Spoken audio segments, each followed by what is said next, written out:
Hello boys and girls, it's been a long time since I've uploaded a video. I've had some health issues, a virus and some technical issues with the computer that I was editing videos on.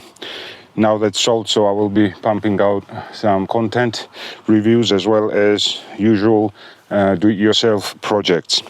So I've recently received a Yeswelder device. It's the Yeswelder LYG-Q800D Pro. I'm using it mainly for stick welding because that's what I am trying to learn right now.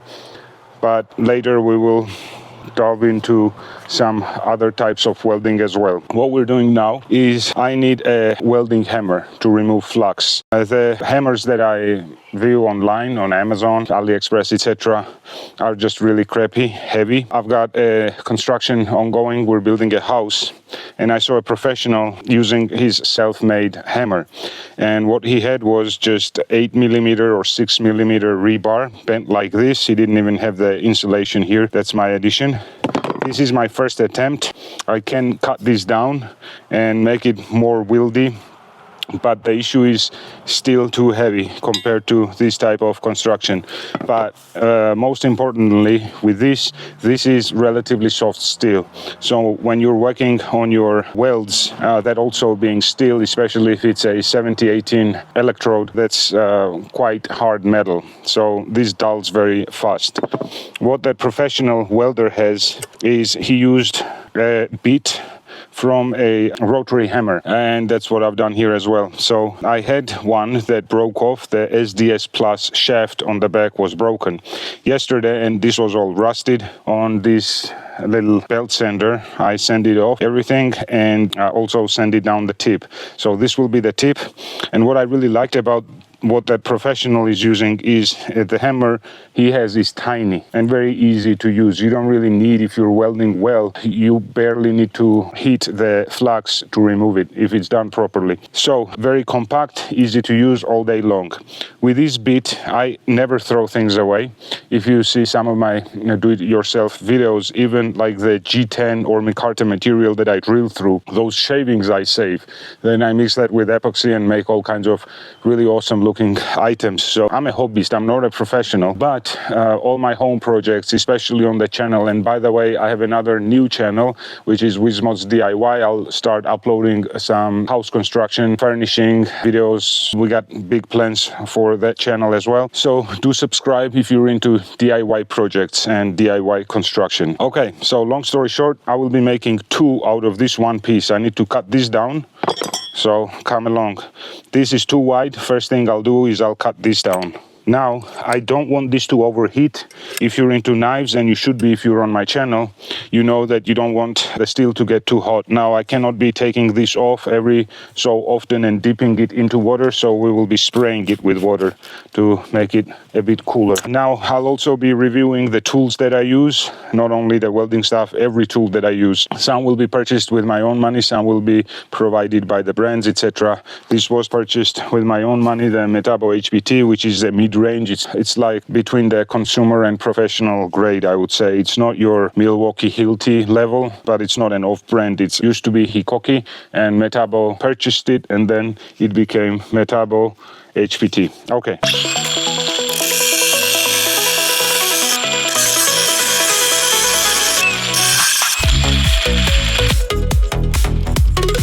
The shape will then be, the final grind down will be done on the belt grinder. So it's not ideal right now, but as I said, it doesn't have to be. Now I need to cut this. On this side, this will be the chisel, as you can see, and this is why I'm doing not just one cut down to the end and then cutting here. This way I'll be able to make more of a precision cut. I already have my template, so to say, and I'll just be making this deeper and deeper until I cut off approximately at the same time on both cuts.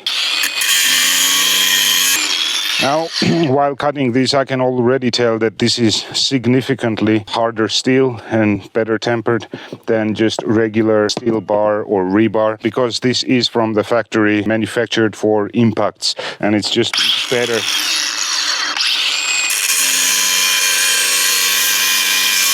Again, we don't want to overheat it. That was a bit too much. And yes, I should be wearing gloves. I should be wearing a face shield as well while using, but we do have a protector, and I always, with my natural flaw of my eyesight, I wear prescription gloves, so I usually do not. And these are polycarbonate. They're not glass. They won't shatter if something hits me on the glasses.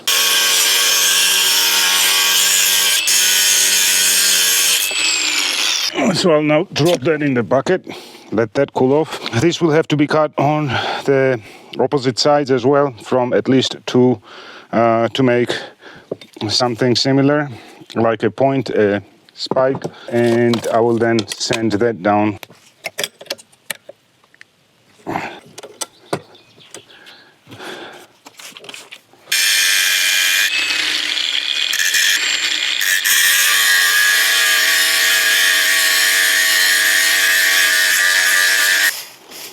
So I'm trying to make a pointy form shape.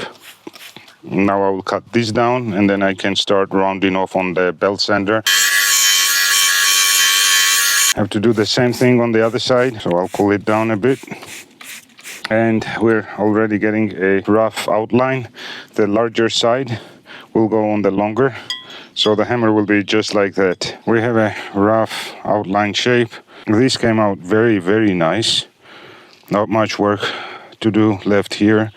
I'll just cut this off, and then I'll make the angles pretty again on the belt sander, and that one should be ready for welding. And we'll be testing out the Yeswelder 205D Pro. For now, throw that in the bucket.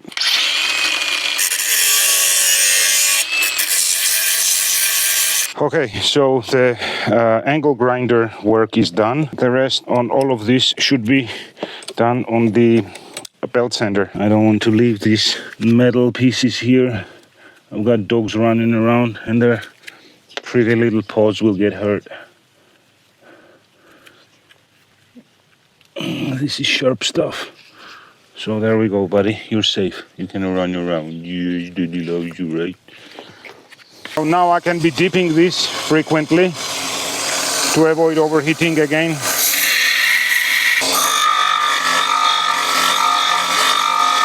I'm doing a bit of a convex because I don't want a V edge. The convex edge will be stronger. So I'm moving this back and forth.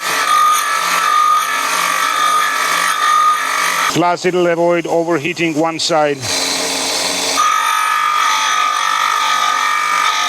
This is now razor sharp almost, and I'll knock off that sharp edge, and it should be good to go. Okay, that's done. So I'll put that aside now and prepare the second piece. So that needs to be equaled out. I need to grind that side off. It doesn't have to be ideal, but I have OCD. Okay, so this second half is also prepared, done.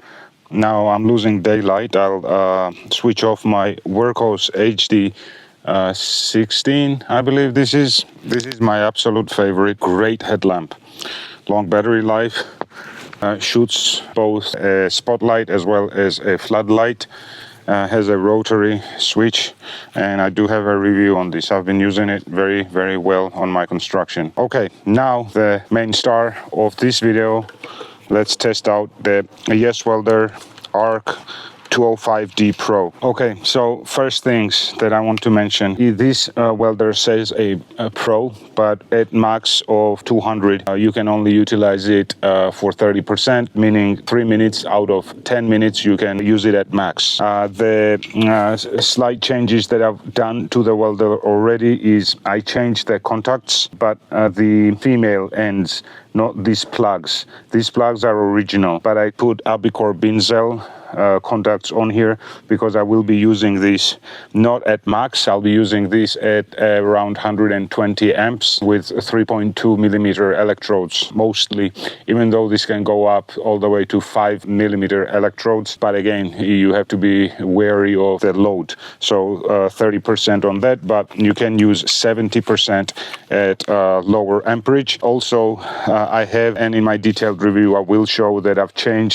set up longer cables that are 25 millimeter diameter and pure copper cables with very flexible insulation. This is original what comes with the Yeswelder. I do like their contacts. This is copper bolts, screws, but the cable itself is aluminum that is copper plated. I believe it is 16, so like 6 gauge if I'm not mistaken, but 16 millimeter square. For longer cables, you do need to up. First of all, it's good to change it to pure copper because you will have less heat, more conductivity, and I'm using a 7 meter cable, and I will be showing that in the detailed review when I'll move this welder to the construction where I'll be welding thick steel plates and square tubes, etc. So basically, the welder I like.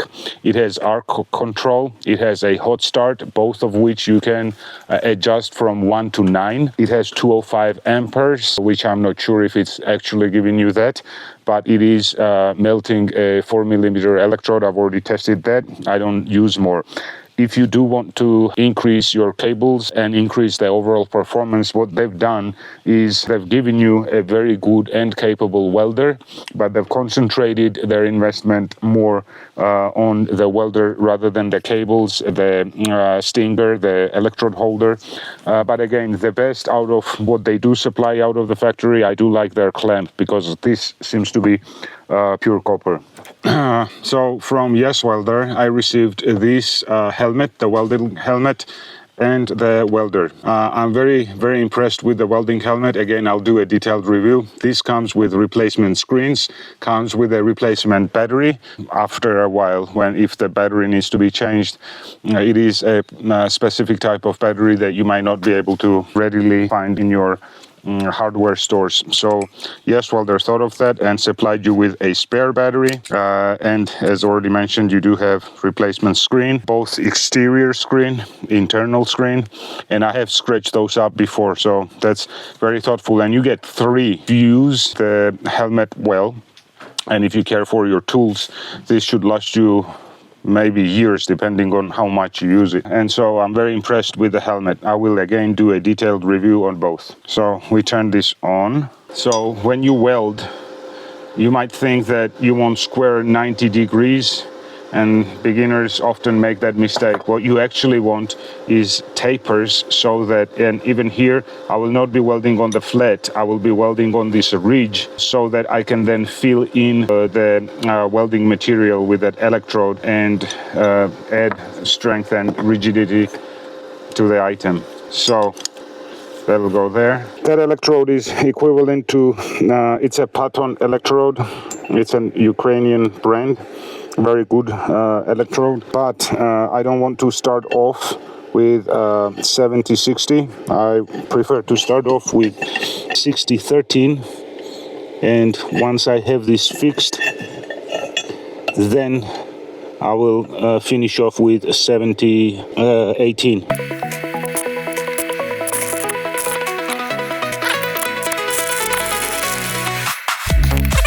Now I will switch to 70-18 electrode, which is for me a bit problematic. Again, I'm not a pro, but it's a better structural electrode, and because this will be heating and working on impact, that's the electrode we want.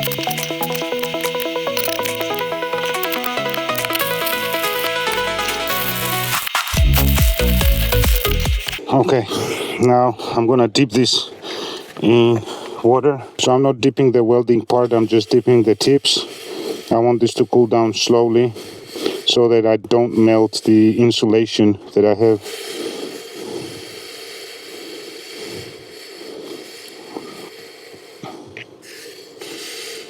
Let's break off the flux. See the weld that I made.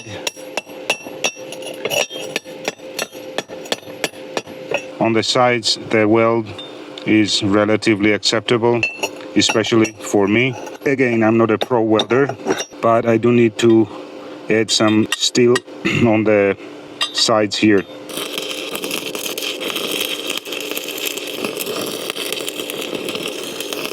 Same process.